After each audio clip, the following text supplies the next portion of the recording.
You're listening to the Bulldog Hour, getting you inside the Wilson football program with weekly game previews, recaps, highlights, and interviews. Now, here are your hosts, Joe Mays and Justin Raffoff.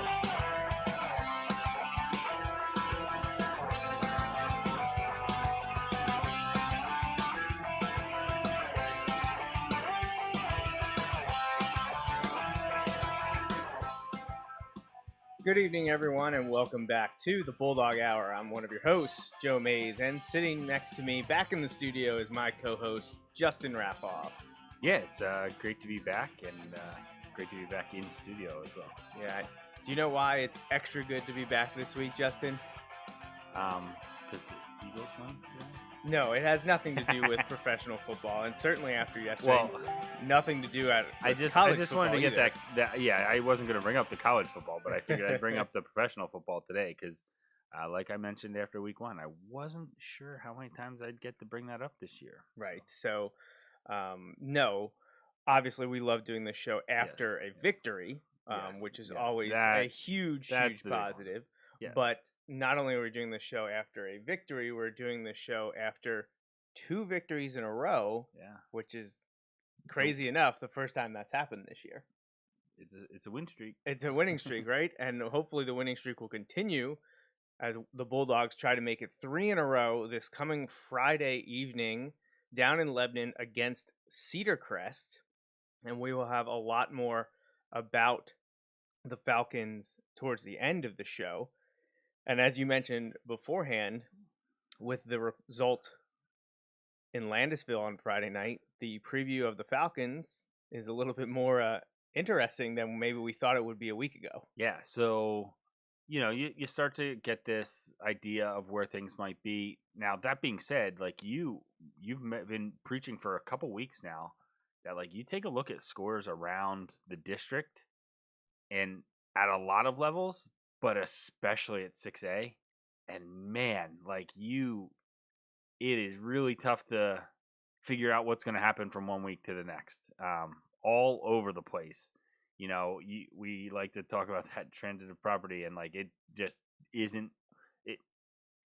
It certainly isn't how sports works. But man, you look at some of these all the time. Like you mentioned last week. We beat Penn Manor. Penn Manor beat Warwick. Warwick beat Manheim Central. Manheim Central beat us. It just goes around. It's crazy. But there are crazy examples all over the place. And maybe it's not a crazy example. Maybe I just, but it wouldn't necessarily have been what I was expecting going in. But you never know. And Cedar Crest beat Hempfield on Friday night. And, and I saw... The one thing I saw, and I forget, it might have been Andy that was mentioning it, but it could have been someone else that was just saying, Cedar Crest, likes to take on the doubters. They use that for fuel. And, it worked on Friday night because I would imagine, we weren't really focusing on that game, but I would imagine that a lot of people thought Hempfield would win that game, and Cedar Crest had something to say about it. That was the expectation. But Rob Das and his crew got things going. And it was a superb game from dual starter Aiden Richards. But again, we'll get to Cedar Crest at the end. First, we want to talk about the game against McCaskey and all of the events that were happening Friday night. It was a very busy night. The football game was just one of multiple things happening at Gursky. Big crowd. A nice crowd, and obviously all the events that were happening, in addition to the football game, played a role in that. But as always, before we dive into the football talk, let's thank our sponsors and start with my dad, Bill Mays, and my Mays Sandwich Shop for the presenting sponsorship of the show. Since we started this way back in 2015. Yeah, that's kind of crazy. Here we are. A long time ago. Over 6 years ago, and now on our 7th season. But we do appreciate all of the help that we get from everyone. Mays Sandwich Shop, and our newest sponsor, now on to our 3rd week with MikeDragosports.com. And we hope everyone has been enjoying the content on that new site from Mike Drago and a variety of people contributing to that site, including me. I've been giving Mike pictures. Yes. Yeah. And I'm going to take some pictures of the Kutztown game this coming Saturday evening. And speaking of Kutztown, Mason McElroy, Oh, career huge best game Huge for game. Kutztown, who improved to, I think, 4-1 on the season. I think so. And they have a couple big wins, including one over Shepherd, I think, who was ranked at the time. And yeah, Kutztown off to a good first part of the season. And Mason contributing and really had a huge game on Saturday, which is awesome. And not only will I get to see Mason McElroy and Kutztown at Andre Reed Stadium this Saturday night, kickoff 5 o'clock, but they're playing Shippensburg and Isaiah Gilmore, a member of the Shippensburg football team. So I hope to see a bunch of not only Wilson players, but the family and friends out to watch the guys play. It'll be a lot of fun. 4 years ago, I got to see Kutztown play Stroudsburg and Mason and Isaiah Regal. So this time I'm going to do Kutztown and Shippensburg. So I'm looking forward to that. It'll be a lot of fun to cover some form of Bulldogs lacing it up in the PSAC. So again, a few of our other sponsors we want to thank besides May's Sandwich Shop and MikeDragosports.com is CNS Supply Company, Andy Herr and Marty Palm, and our 3 anonymous donors. We appreciate everything you do to help us here at the show. And besides the sponsorships and advertising, the in-kind donations, and the website, BulldogHour.com, you can also help us out in Justin's favorite capacity. Yeah, like and share. You see stuff you like, you hear stuff you like, spread the word. I do not have a slide for the next show because, as you're aware, Justin, as we've discussed what's going to happen, I have no idea if or when the show will happen next weekend because there's a lot of things going on. Like I said, Saturday, I'll be up in Kutztown for the college game, so we can't do it Saturday. And Sunday, I will be out of town, so we're not able to do it at a normal time slot. We talked about maybe doing a condensed, abbreviated version live Friday after the game. Obviously, there's some factors outside of our control if we can or want to do that. Right. We'll see what happens. So, if Wilson gets the victory, maybe Justin and I will hop on real quick and do kind of a mini Bulldog Hour Friday night. We'll see how the spirits are, how the weather is, and the like, but it certainly won't be in the same manner that we do the shows now. Don't have that kind of equipment. It'll literally probably be from my cell phone. So, it also won't be able to go for that long of a duration, not on Wi-Fi. So we'll see what happens. I don't want to miss a week, especially because we'll be previewing a game against Hempfield, which is one that we've been looking forward to since the season began. Yeah, so the plan is still we're still ironing out the plan for next weekend, but we'll come up with something. You'll just have to tune in like next weekend through the social media stuff to and be keep in touch with what's going on there, and maybe for some of you that are there, maybe you can. Maybe we can get a crowd in the background. I was gonna say maybe they could watch it live on watch the way home. As long as someone else is driving. Yeah, as long as you're not the one driving. Yeah. This is a good time to remind you and the things that we just said. Make sure you like, follow, and subscribe to the social accounts. We're on Facebook, Twitter, Instagram. You can find us on Twitch. That you have to go to the Joe Mays and J-Raff Show page on Twitch, but we're on there. But check out the YouTube, Wilson Bulldogs Football. Follow Wilson Bulldogs Football, Wilson Bulldogs, Bulldog Hour, Coach Joe Mays, Mr._Raffoff, a variety of those accounts to make sure you always get access to what we're doing. And like I said, next week will be a little bit different for the Bulldog Hour just because of the schedule. We don't want to miss a week, so we're going to try to do something, and it may be live from, Earl Boltz Stadium. I think that's Cedar Crest Stadium. Yes. Sure, why not? I know it's next to the VA hospital. Yes, it is. Absolutely, yes, it is. So we mentioned it at the top of the show, but it was a huge night at Gursky Stadium Friday. Yes. Not only was Wilson welcoming in McCaskey for the football game, but there were 4 other things happening. 3 of them significant events that happen every year, and they just so happen to be all combined for this game. Homecoming, big school district high school event that happens every year. Had a variety of students on the homecoming court and got to name the new king and queen. Then the annual Pink Out game where they sell shirts and raise money for breast cancer awareness.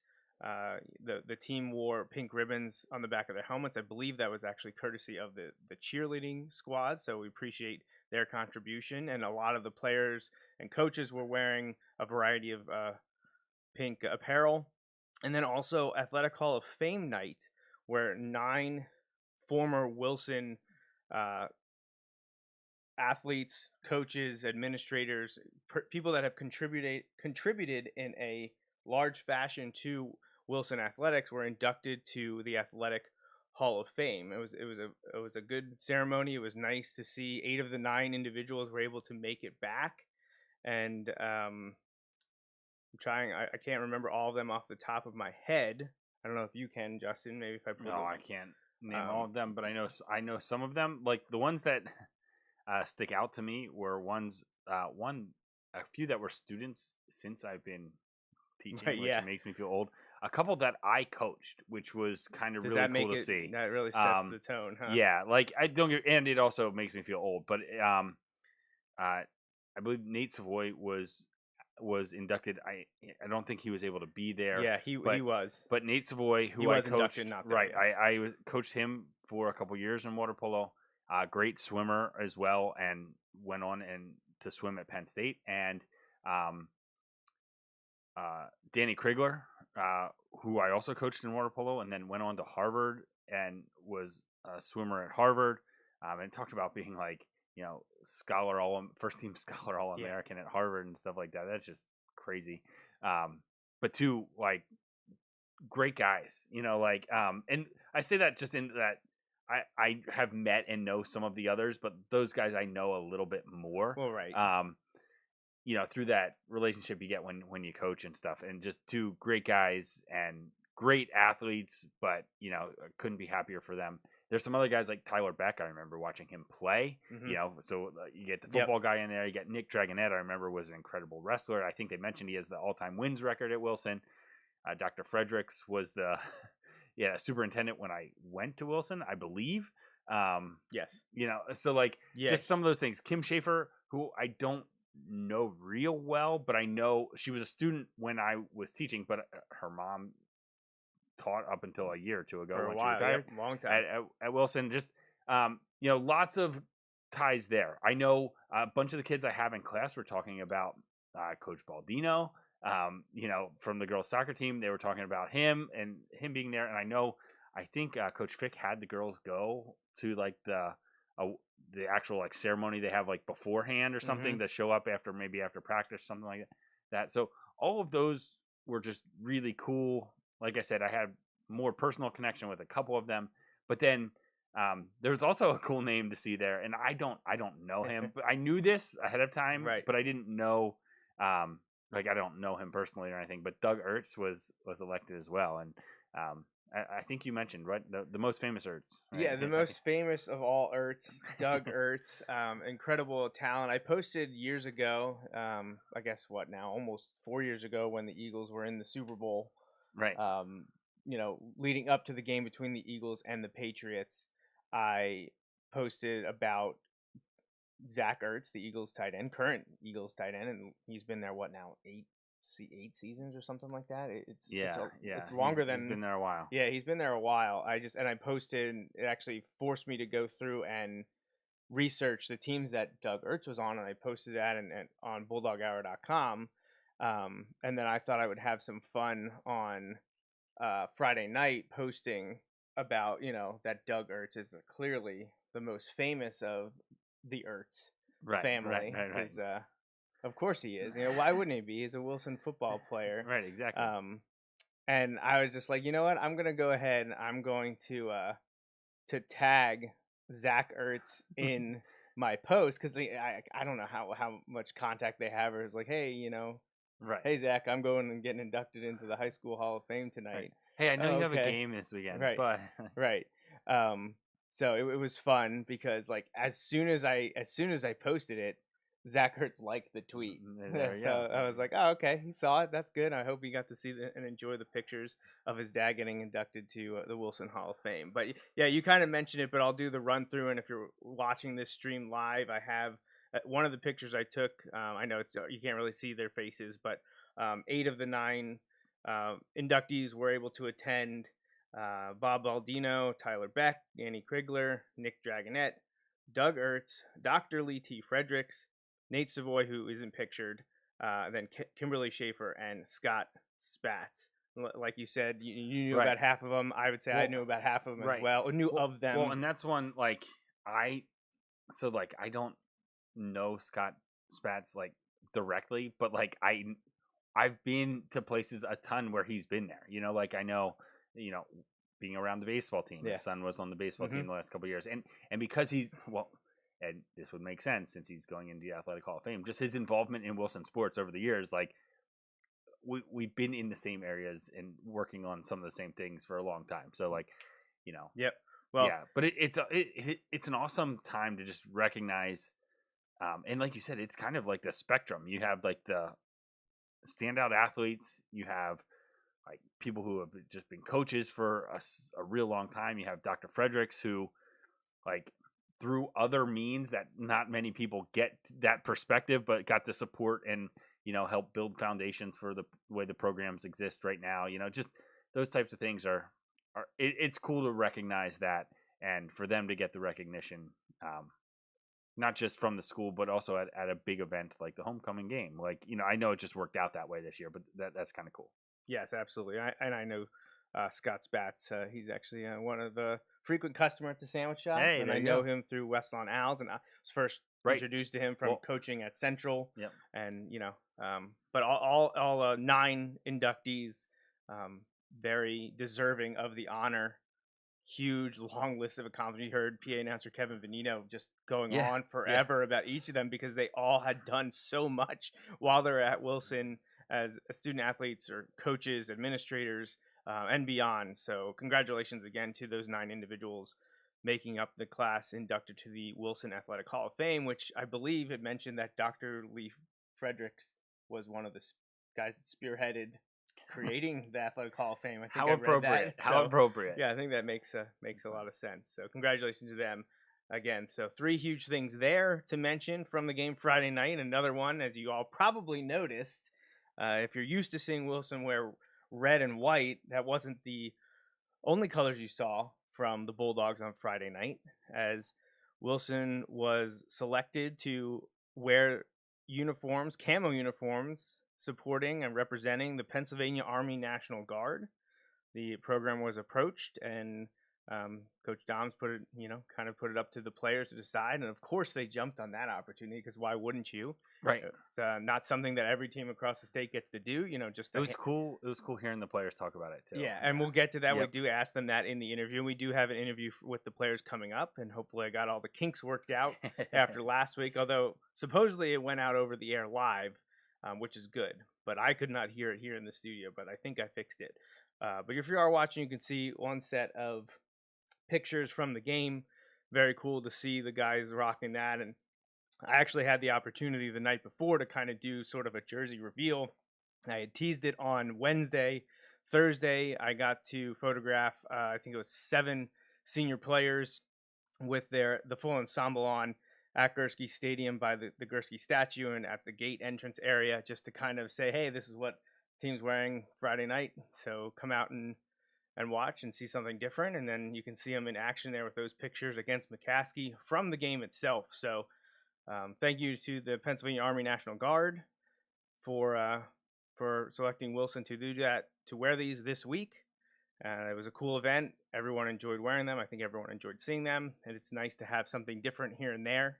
I was approached pregame by Coach Ernie Walber to ask, he was quizzing me, has Wilson ever wore any colors but red and white on the football field? I think I know the answer to this. Go ahead. I think it's go ahead. yes. I think it's yes. I think we talked about this the very first game, or maybe that first season or something like that. Didn't we borrow uniforms from someone? Yeah, so back in 1945, and I believe you can sort of see this in the video that I posted. And I know this because of you. You can see it in the video from Wilson's first season in 1945, and I, off the top of my head, I can't recall if it lasted past the first season. Right. But Wilson football, which at the time were the Wilson Presidents, borrowed uniforms from a semi-pro team down in Gablesville. I believe they were the Gablesville Owls, I think. But they were orange and black, and they were the old school, like, you can't believe that they wore those to play football. How hot must they have been in wool uniforms playing in August, September, October? But yes, Wilson wore orange and black for at least that first season, borrowing uniforms from the semi-pro team in Gablesville. So this was not the first time that Wilson wore jerseys other than anything red or white. But it was a long time ago, probably, since that happened. If something else came up in the history, I'm definitely guessing reach out and let me know. I'm guessing Coach Wolber knew this. Yeah, he wasn't yeah, asking. no. He was Right, seeing yeah. if I knew, and Yeah, I did. I knew he would know that. Like, of course he would. Of course he knew that.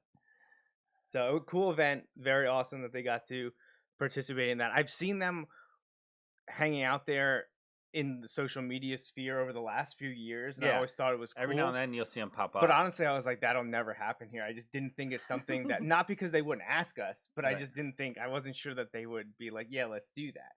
And So you're saying you weren't quite sure that the powers that be yes, would say, I wasn't sure. I think the selling, not the, but I think a big thing is that it's not just like, oh, we'll put camo jerseys on. I think it's that it's through the Army National Guard, and like, so there's like this established program, and like, so I think like that goes a long way. It's not just like, oh, we'll do this as a one-off thing. Like, they have a track record of doing this with other schools and seeing how it worked, and because there's a lot of logistics to like the football uniforms that people don't really understand, and we don't need to get into all of it. Well, we'll have to have there's a lot of it that Coach Bender on again, right? Well, he's got it down to a science, so we can say that. Like, I think I said this to you, but I said I would love if the PA Army National Guard or anyone that wants to do this, put it out there. Something, whether it's something similar like the pink out, like you wear breast cancer awareness, like right. pink uniforms, cool. Like Penn State used to wear pink uniforms. Have that set ahead of time and see if you could add even more. Like, how cool would it have been to have Wilson wearing black pants with the camo, and then also get camo Bulldogs to have on the helmet. Now, would that have been a lot of work? Yeah, absolutely. And the big selling point for this is it doesn't cost the team, the school, anything to do this, because the National Guard takes care of the uniforms and laundering the uniforms, the shipping of the school does nothing. Right. They literally just have to wear the uniform. They just wear it and promote and support the National Guard in a simple fashion. And the kids, they like that stuff. We talk about jersey reveals and, look good, feel good, play good. And, it's fun. And I'm glad the team got to do it and have a lot of fun. So it was funny when this topic first came up to you. I love that the conversation started with, I don't know if you're really into this type of thing, when he was talking about uniforms and uniform reveals, and I just started laughing because I'm like, don't know if he's into this. This is absolutely his thing. Like, oh man, 100%. Yes. Yeah, I was all in as soon as Coach Bender brought it up. So I mean, he and I have been working a lot behind the scenes just to mix things up a bit. He's the one that I talked to about almost 3 years ago now, in the winter leading up to the 75th season celebration in 2019, about the helmet. I took him a prototype helmet that I made to say, hey, wouldn't it be cool to do this since we're doing the 75th season celebration? And in the end, that's what happened. And then they actually took it a step farther last year, where they put the retro W football on both sides of the helmet. Yeah. So that was pretty cool. So there's always stuff in the works, and it takes time to take care of this stuff when you're doing it. When an outside force like the National Guard is in control of it, it can come together pretty quickly. Yeah. But if you're talking about the team itself with helmets and jerseys, it takes a year or more to get all that stuff done. So, all right, so let's get to the football at hand and recap the game against Lancaster-McCaskey, coming to Gursky Stadium. We all remember the interesting developments last year in Lancaster with not allowing the entire team on the field. Yeah, half the team had to wait outside. Thankfully, we didn't have to deal with any of that this year in the Lancaster game. But it seems like every year when we go there, there's just interesting things that come up. Yes, absolutely. That is not lost on anyone, I think, no. especially us who have been in the thick of it every time we go down there. Right. But this game itself, wasn't without its interesting developments and drama, at least for the first quarter. Well, and the way the game started, it reminded me of many times when we go to McCaskey, and it just you think like what's gonna happen. We've already this topic's come up a couple times in this show already. You think you know how something's gonna go, and it doesn't exactly go according to plan. And it's not to say this game didn't work out in the end, but it's just different. It's just different. So I have the highlights up, but apparently the game recap, and again, I don't know who puts this together, if it's Huddle generated or what, I think because it might be Huddle. we're starting here with Wilson's already up 34-6. Right. We just saw the big touchdown pass from Brad to Jaden, 50 yards. That was an excellent play, and that'll come up more here. Here's a Brad scramble. Wilson scored 3 times in the last minute 30, I think, of the first half. Yes. Well, they scored to go up 35, right. and then immediately McCaskey scored. And who scored? Shamir Covington, who we talked about last week, yep. because their only touchdown was it against Hempfield. He's had an 81-yard touchdown, and he when he got to the line, man, he flew. Yeah, incredible athlete, very very good. Player. I know it's crazy because the way it ended up and in the second half and everything, and even honestly in parts of the third or second quarter, but for the first half, we're starting at the beginning now? I don't know. What's going on here? But it says it's the third quarter as well. Yeah. So I don't know. I think pretty sure that was the same play we just watched. Yeah. But it did feel like somehow we also are up 61 points. Yeah. The final score is 59-12. Yeah, somehow we lost 2 points. But it just felt like this McCaskey team was a little different than in years past. Again, I know it's not. I know the result and things, but it is what it is, kind of to an extent. And early on, it was not exactly how I think people had maybe thought that the night would unfold, but as it went on, Wilson kind of got things rolling and was able to take care of business. Again, maybe not. Well, I know it wasn't the start they were looking for, right. But to kind of regroup from that and not let it become a night-long struggle, is good. Obviously, it didn't start how you wanted to, but you handled your business and you took care of business eventually, and you were able to get things going then. So, while not ideal, you kind of just moved on within the game.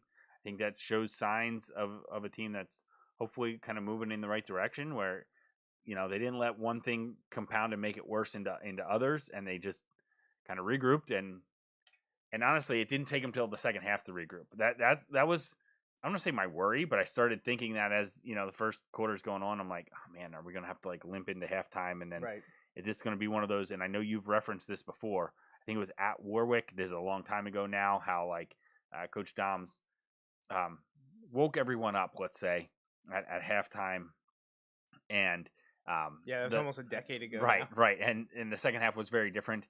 I was just wondering, is this going to have to be one of those type of things? And then it didn't take that long, and that was something I was glad to see, that in the second half they were able to or second quarter, they were able to get things going. Yeah, I mean, not just going, but going in a huge way. 40 points in the quarter. Yeah, which is insane. That is absolutely insane.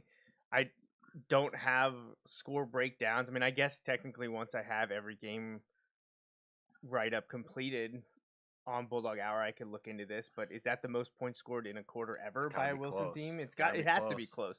Well, the most points scored ever by a Wilson team, I believe, is 68 points. I do not know. 68 or 60. It's high 60s. They've never gotten into the 70s. 68 or 69 points. I mean, that's only 4 touchdowns more than what they scored in the half for an entire game. So having a 40-point quarter is really hard to do. I feel like there were some games where I know we've been in the 30s. Yeah, before. For sure, yeah. At 28, I'm sure many times, probably 35 a few times, but getting into 40 for a quarter, that's tough to do. Yeah, that's really tough to do. So weren't losing at the end of the first quarter, but it was close. They scored with 7 seconds left. Yeah. Wilson scored with 7 seconds left in the first quarter to take a 7-6 lead. That 6 points scored by McCaskey first was on a big play, a 51-yard pass to Ruben Pabon. But Wilson came back on the next drive and was able to get a Jaden Jones touchdown and the Ben Rada extra point to lead 7-6. And then Wilson would score quickly multiple times, and it would be Jaden Jones again, then Cameron Jones on a punt return, and immediately after I tweeted that out, Paul Roberts retweeted or quote tweeted and was like, "Why do teams keep kicking anything near him?" And before I could see it, I think they had punted to him again. They had, and he ran returned to, it to the 5. 6. Yeah, Willie Copeland was asking me, he's like, "Now what are you doing on Friday nights?" Well, I'm taking the pictures, and then I'm downloading the pictures to my phone, and then I'm editing the pictures and putting the watermark on and tweeting them out, putting them on Instagram and Facebook. But when you score this quickly, I can't keep up. Like, I literally cannot keep going. So obviously capturing the photos is more important than getting them out there, but then I get behind. So by the time I had tweeted out the touchdown for Cam on the punt return, he had returned the next one to the 6, and I didn't have time to send pictures out of that. So I just commented to Paul and was just like, the next one he took to the 6. Like, they kicked it to him again, and he nearly Well, scored and the thing is, one. too, like, and I think this was maybe to their detriment, they were getting good punts off. Like, they were getting good punts. Yeah, like, which probably good was distance. bad. Right. They might have been better off punting it like 20 yards. And like, out of bounds. Right. Because they were kicking it probably 35-ish, 40 yards. It's hard to judge, but they were low. Yeah. And they're usually going to bounce. And, whew. I know. And he made him pay. Hey, that's okay, though. Like, I'm okay with teams doing that. Please keep doing kicking it to him. I have no problem with that whatsoever. Keep doing that. I don't think they will the next 3 weeks. I would think teams will have learned their lesson by now. But you never know. But so Cam has 4 return touchdowns on the year, 1 kickoff, and 3 punt. The single season record is 4 by Jimmy Brooks in 2012. Okay. So that's the goal. I feel like Mason was really close on a number of returns. I don't know if it was junior year or his senior year. And he had a few, right, 2 or 3. But I meant, like, I feel like he had a bunch that were like the one where he went out at the 6. Or he like, had them called back. Oh, because yeah, of you're blocks right. in the back. You're right. Yeah. But I remember, man, Mason, yep. he would fly. Excellent return man as well. So after Cam's touchdown put Wilson up, I think it was 19-6. Wilson got the ball back, drove down the field, and Brad Hoffman connected with TJ Flight. And then it had a beautiful 2-point play to freshman tight end Brady Klein. Wilson gets the ball back again, and Hoffman kept that one then for the touchdown. He ran it in from the 1. 34-6, got the ball back again. And Jaden Jones, we saw this in the highlights, got that beautiful pass from Brad down the right sideline. And we have a pretty funny part of the interview coming up with Brad referencing Jaden's touchdown right there. Then we thought, all right, good. We're up now. What is it? 41-6. We got 35 points. Mercy rule. There's like a minute left or something like that. Yeah. And then Shamir Covington, 51 yards, scores 41-12. But with 22 seconds left, I think they kicked it to Cam and he ran it out to like the 50. Yeah, he ran it out really, really far, and the Wilson offense went to work. And literally the last play of the half, Brad Hoffman found freshman tight end Brady Klein for his first touchdown. He's had a few 2-point conversions, but Brady got his first touchdown. So congratulations to him. Well, never mind. And Wilson went up into the half 47-12. And they started out the second half and had put backups and reserves in there, get a lot of playing time for seniors and eventually the JV players. But they kept it going with a good healthy mix of starters and seniors in. Jason Beckford breaks and a beautiful 56-yard touchdown run where he made multiple people miss. Right, and then just beat people to the end zone and showed his speed. And that put Wilson up 53-12. And then finally, Tom Hunsiker, one of the sophomore quarterbacks, had a really nifty run, 25 yards out to put Wilson up 59-12. And that was in the third quarter with a few minutes left. So I thought with the way the Wilson JV offense was performing that Wilson could be getting into the 60s and pushing towards the 70s. I was wondering if we were going to get there. And that I don't want to see that as a disrespectful thing to the opponent. I like new records and stuff, but like the points one is always, that's a very touchy subject. So I was wondering if it was going to happen. Like, it's not like we were winning like 50 something to 40 something. You know, like that's different. Yeah. Like this isn't the Big 12. But you know, the clock's running, so it is what it is. But it was all in all, the first quarter was a little slow, and the refs were just really weird that first quarter. Like I did not understand a few of their calls. And I think the coaching staff agreed. Yeah. One of them, I think, was it on an illegal shift or illegal motion or offside, something early. Like I think the first play of the game. Yeah. There was a delay of game that then the ref said that it was his fault or something. I didn't understand what he was saying. But then, like, part of what was making the second quarter take so long was they wouldn't put the ball in play. Yeah. Like, and that rule changed a couple years ago where it's supposed to like be put into play right away. Like. Because I distinctly remember talking to Coach Doms about a couple of the rule changes, and that being one of them. And he's like, I'm worried that because he's like, sometimes he's like, I don't know that they'll be able to get down there and get it spotted in time for the play clock to be started when it's supposed to. And I feel like that hadn't been an issue for years, and then it was on Friday night. But yeah, it was just interesting. That's one way to put it for sure. Also, a hold on a wide receiver who was being interfered. Right. Now, if like I couldn't really see it from where I was at. If you call pass interference, like it could be wrong, but like to me that's a call that would at least make sense in that situation. Does that make sense? Like not saying it would have been the right call, but I don't believe holding would have been the right call. And I know he's like, oh, it was before the ball was in the air. No, well then, how did it take you so long to throw that flag? Right, But, I just it just didn't make sense. Weird. Like I don't understand how it was holding. It could have been something, but again, I don't know. But yeah, it was just odd. Thankfully, things calmed down after that first quarter. Oh yeah, for the refs and for Wilson, right? And things kind of righted the ship, and the game became what we had hoped it would. A relatively simple, easy win, and I don't think there were any injuries, anything to be scared about for the weeks ahead. I think Wilson came out healthy, so all was well for the most part. But statistically speaking, Wilson had 18 first downs to McCaskey 7, 367 net rushing yards on 28 carries, 112 passing yards. So Wilson put up nearly 500 yards of offense. McCaskey got up to 190, but again, 102 of that was on 2 plays. So a couple big plays for them, but other than that, not a lot else. Wilson returned 5 punts for 146 yards. That's a great average. Yeah.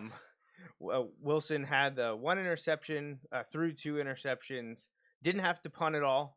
No fumbles in the game. Penalties fairly even. McCaskey actually had the ball for nearly 7 minutes more than Wilson did.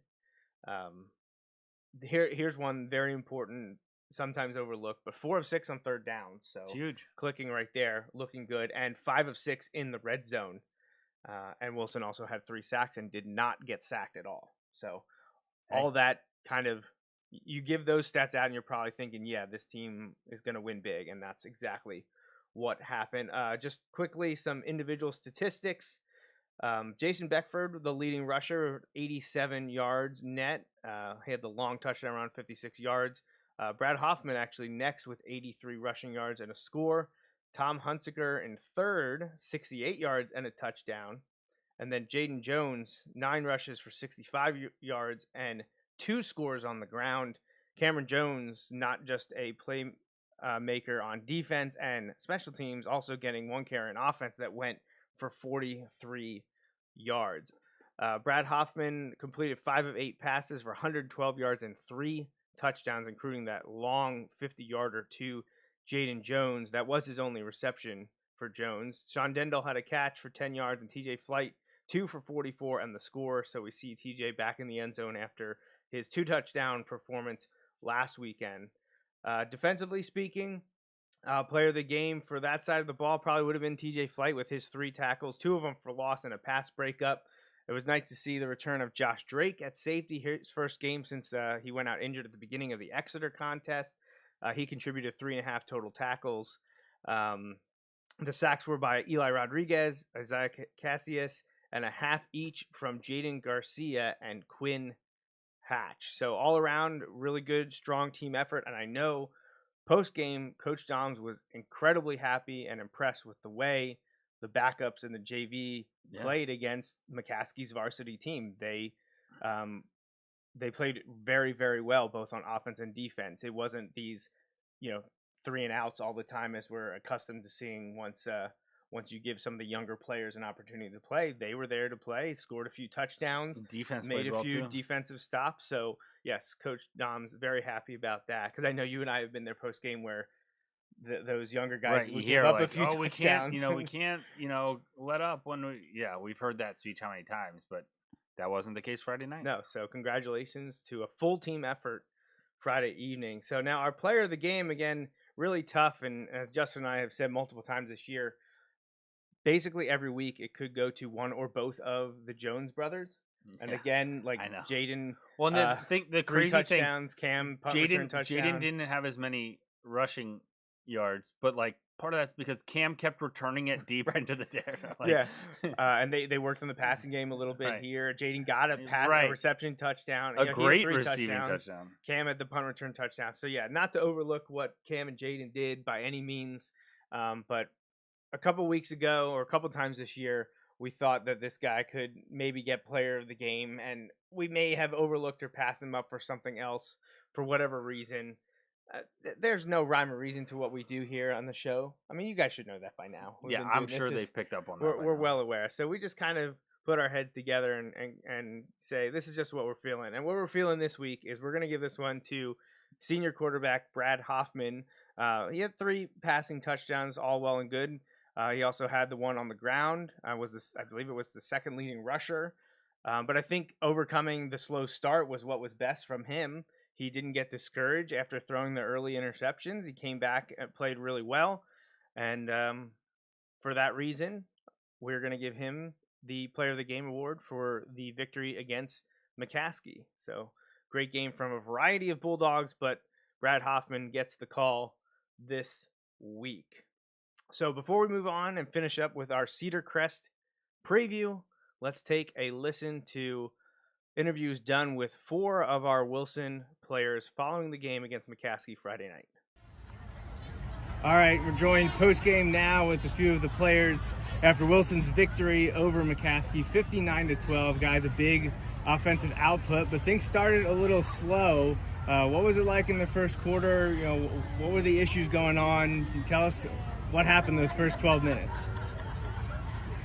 We don't know. Stuff happens. We weren't really worried on defense. We knew that we were just going to dominate them, so we just kept going with the flow. We knew that our offense would eventually come with the swing as it did. Offensively, early, we had 2 mistakes. I'll take that personally with the 2 picks, but we just had to get it back. Were you guys... Sorry. No, you're good. Were you guys confused at all by what the refs were or weren't doing a few times early in the game? There were some confusing calls, like they called holding on TJ's catch, but it doesn't make sense because if he's going for the ball, how is he holding the defender? Yeah. But that's one of a few that Justin and I were just kind of texting and wondering what was going on. Things settled down, 7-6 after the first quarter, not exactly what everyone expected, but then explosion in the second quarter. What was the big difference from the first to the second? What happened? What opened up? What changed? We basically told ourselves to pick it up, and we just changed our whole attitude after that.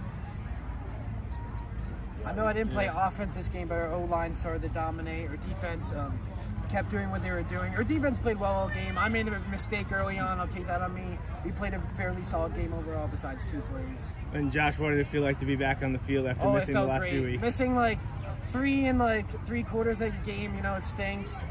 I've been playing here my whole life. I love playing with my friends, and it was great to be back on the field tonight. Eli, what did it feel like in there in the trenches tonight. You guys, like you said, like Josh said, defense really turned it up a notch and started flying around. What's it like to play with Memo? Oh, it's amazing, man. He's like an energy. Like, the energy from him is crazy. He's like very supportive. Like, I love the dude. I just love the dude, man. So great second quarter, great end of the first half. Brad ended up with 3 touchdown passes. Walk us through the last one you had to Jaden. You were back there scrambling like a wild man, and you just saw him streaking down the sideline? Well, I pretty much just, scrambled, rolled out to my right, and I was going to run the ball and then maybe pitch it to Cam, but I saw Jaden had the leverage on the corner. And it's like an inside joke because Jaden doesn't really catch those, even though, I'm going to be honest, he doesn't really get them. And I mean, he mossed the kid and threw him off of him. It was amazing. That was a great highlight on his part. Yeah, it was good all around. I hope someone got that on video because I know people were really excited to see that one go down. So, John, how do you think the team responded last week, this week, after a disappointing non-league slate that saw you guys under 500 for a bit? Going in, we knew, we had a lot of confidence. We knew that our non-league kid was tough and that we were playing, some really good teams. But, we knew, no matter what happened, we couldn't lose it and get off track. So, 2 and 3, that's not really where anyone wants to be, especially a program like us. So, we just had to come together, like I said last week, and, lose our egos. Just everyone play for the guy next to you. And, our leadership had to be better too, and that's on me.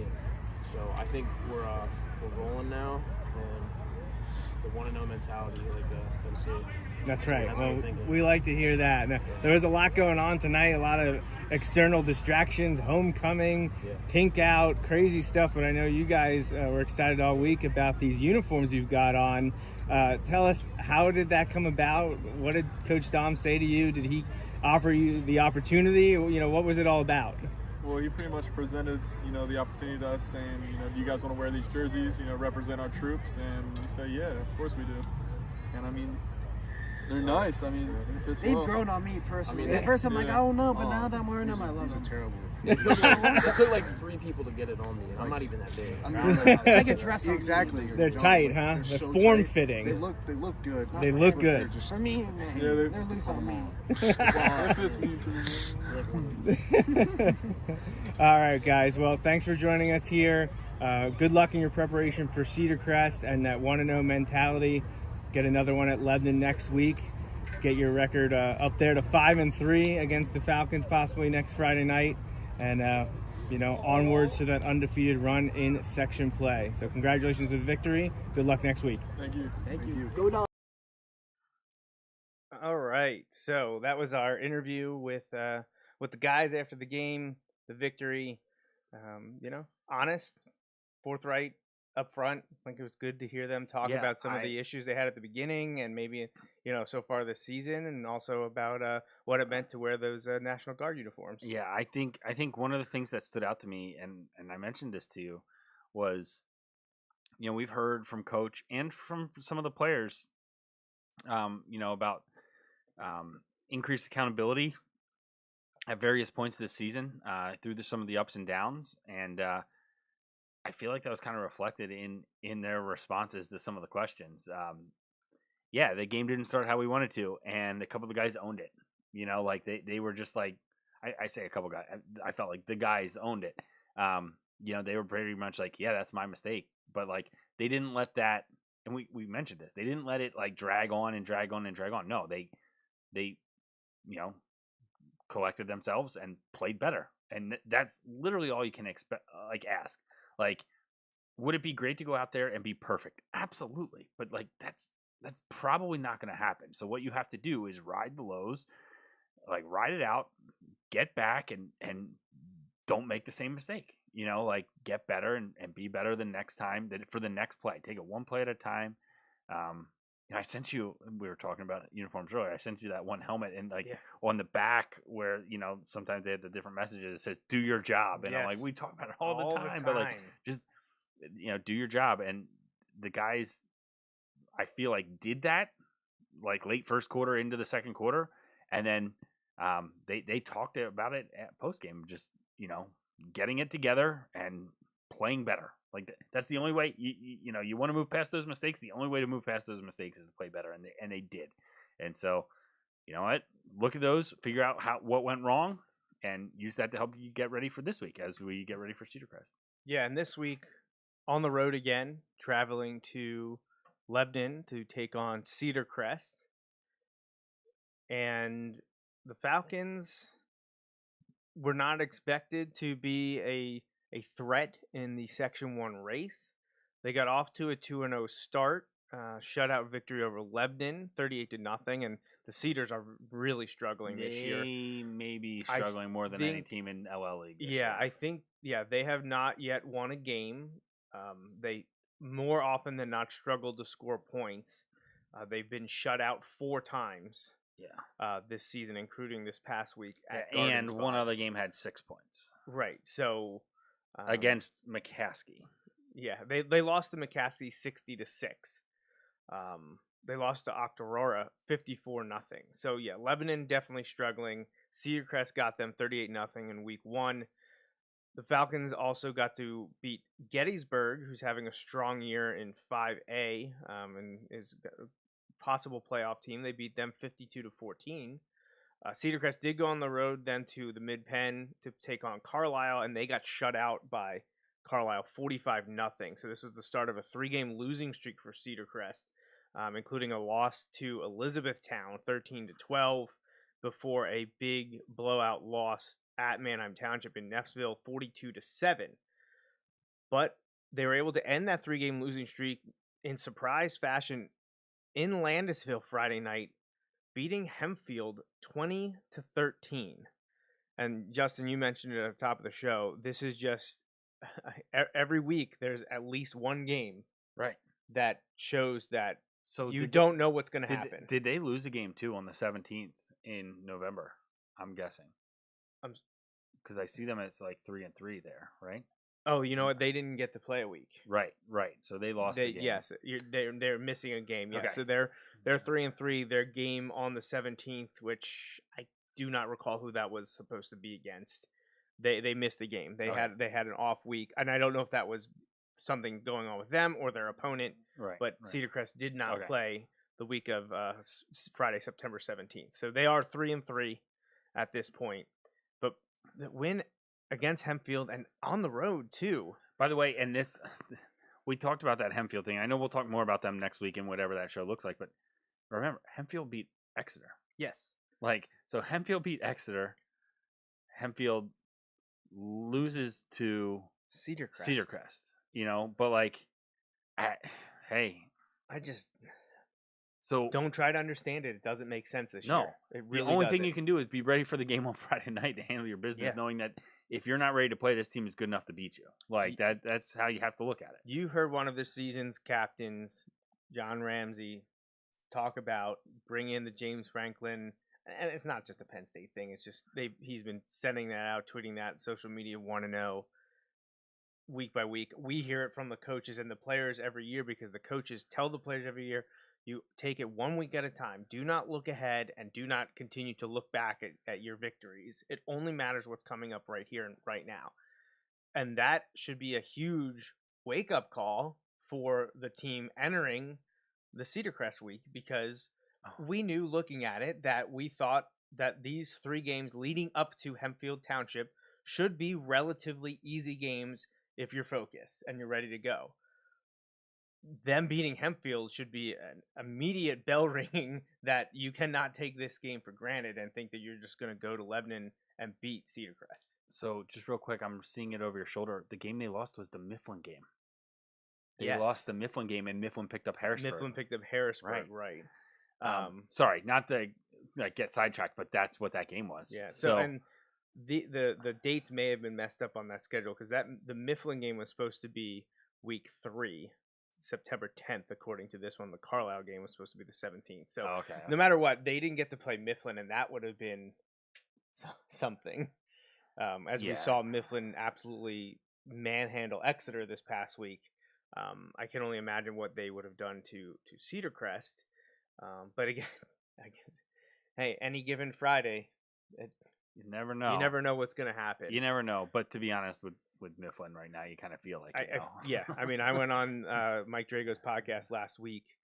I didn't want to come out and guarantee a Mifflin victory, but I feel like I basically did because there was no way in my mind that I thought Exeter had a chance. Right, and listen, it's an Exeter team that took it to us, and we dissected that enough. We don't need to we relive could do an entire that. podcast on that game if we really wanted to. But at the same time, like that Mifflin team, I mean, they've got it together right now. So yeah, we'll see. But back to Cedar Crest. Yes. Rob Wildaston's in his 8th season as head coach. He's 36-34 entering this year.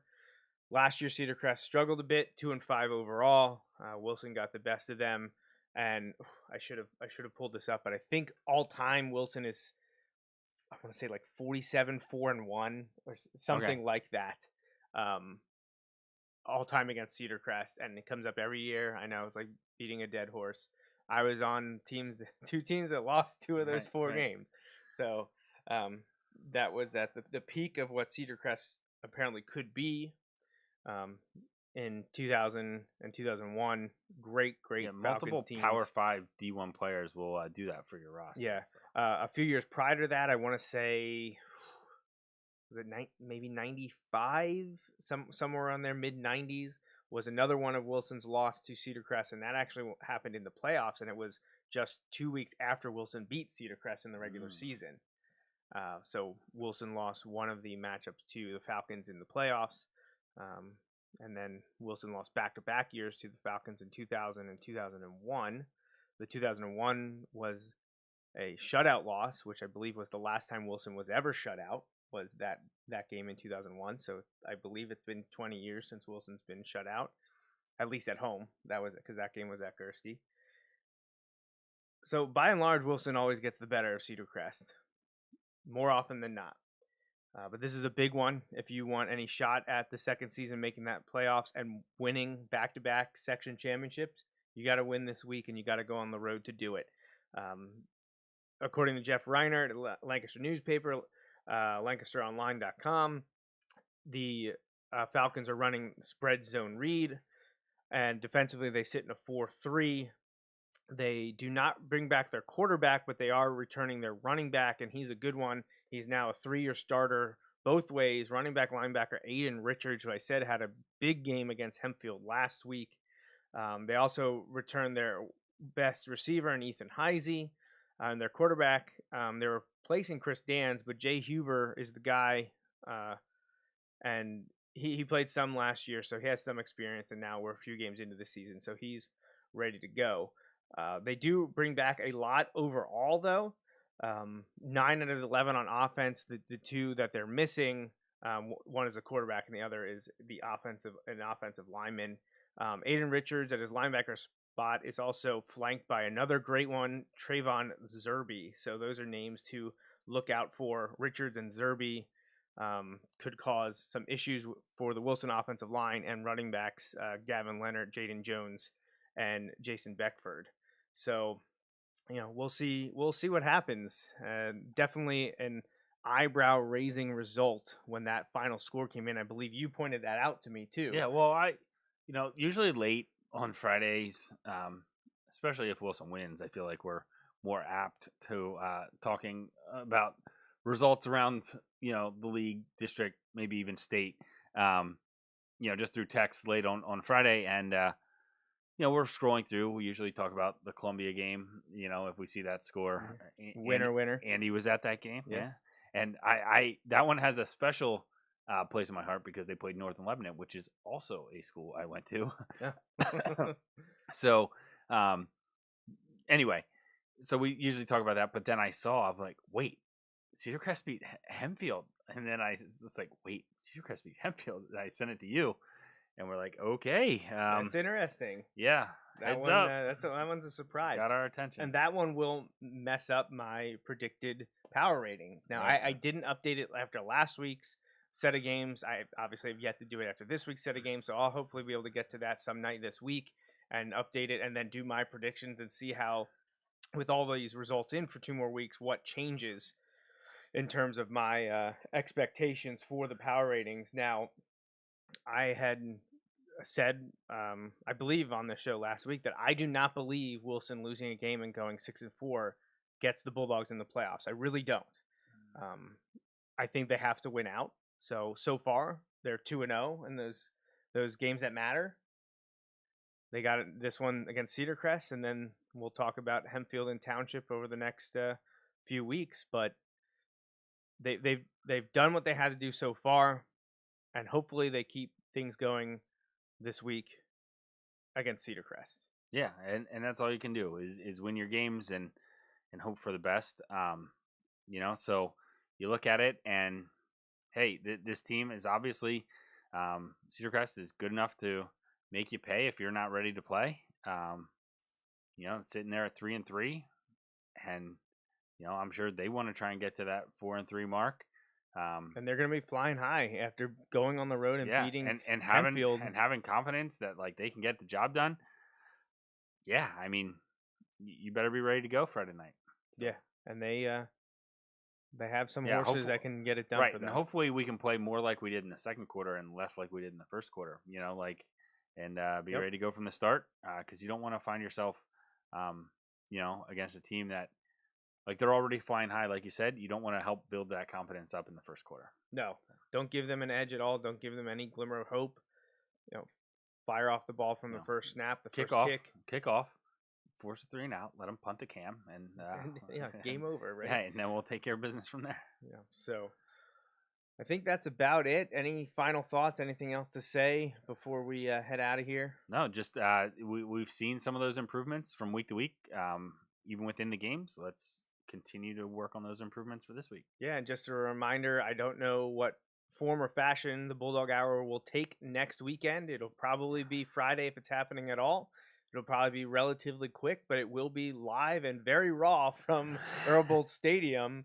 We'll see if we can get an audience. I know the teams want to get changed and get on the bus, so I don't know if we'll be able to involve any coaches and players in that, but we'll see if we'll get any kind of crowd there. I don't know. We'll try to make it fun, and I apologize for not being able to do a normal show. I'll try to remember to take notes to preview the game against Hempfield. So we already know we love the stats, guys. We always get the stats away, so we'll have that. They're the best. Good. And you see that if you follow some of the media guys, they talk about, man, Wilson guys are the excellent. Best. Yep. Phil and Joe take care of everybody. Joe and Phil, wonderful guys for the Wilson program. So. But that's it. Thanks again to our sponsors, May's Sandwich Shop, MikeDragoSports.com, CNS Supply, Marty Palm, Andy Herr, and our 3 anonymous donors. Make sure you like, subscribe to all of our social media accounts, and make sure you leave us a review on Apple Podcasts. I don't know if we have any or not. I feel like we should get a few. So if you listen to us on Apple Podcasts, leave us a review. We'd love to have that.